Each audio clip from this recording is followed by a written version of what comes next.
قل أفغير الله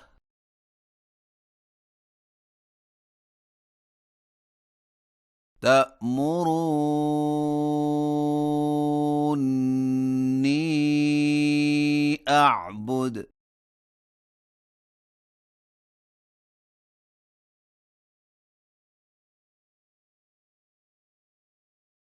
أيها الجاهلون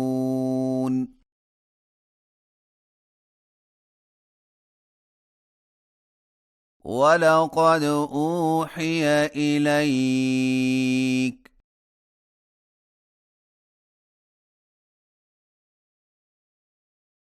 وإلى الذين من قبلك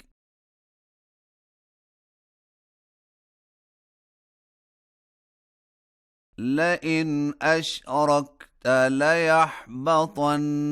عملك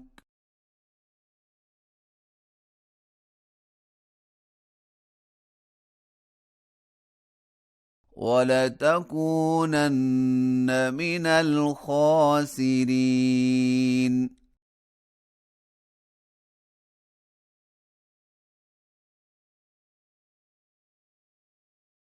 بل الله فاعبد وكن من الشاكرين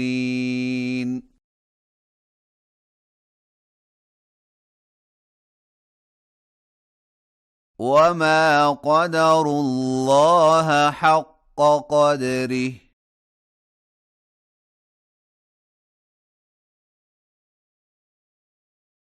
والأرض جميعا قبضته يوم القيامة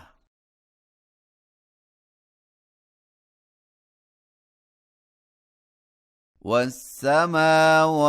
مطويات بيمينه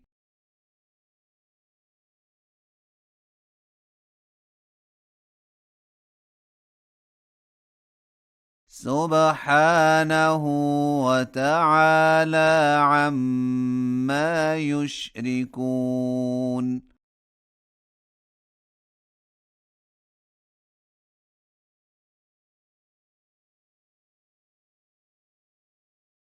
ونفخ في الصور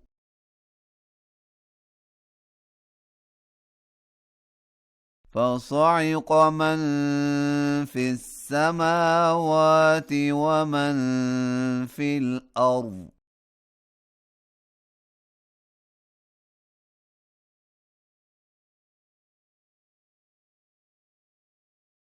إلا من شاء الله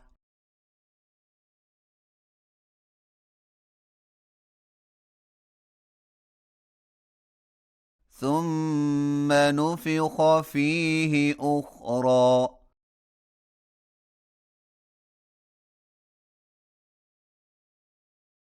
فإذا هم قيام ينظرون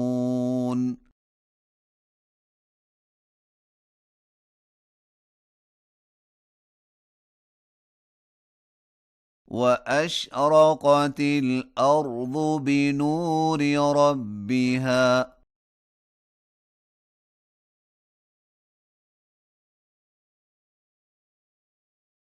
ووضع الكتاب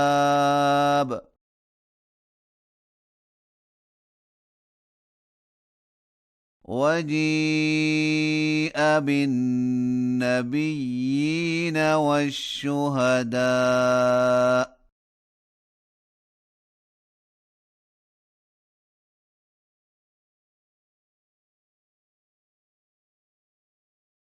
وقضي بينهم بالحق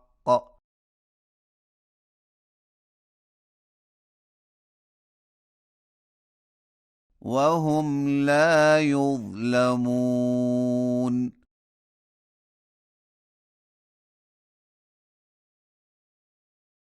ووفقت ووفيت كل نفس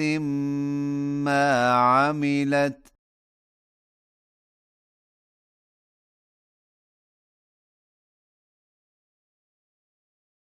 وهو أعلم بما يفعلون.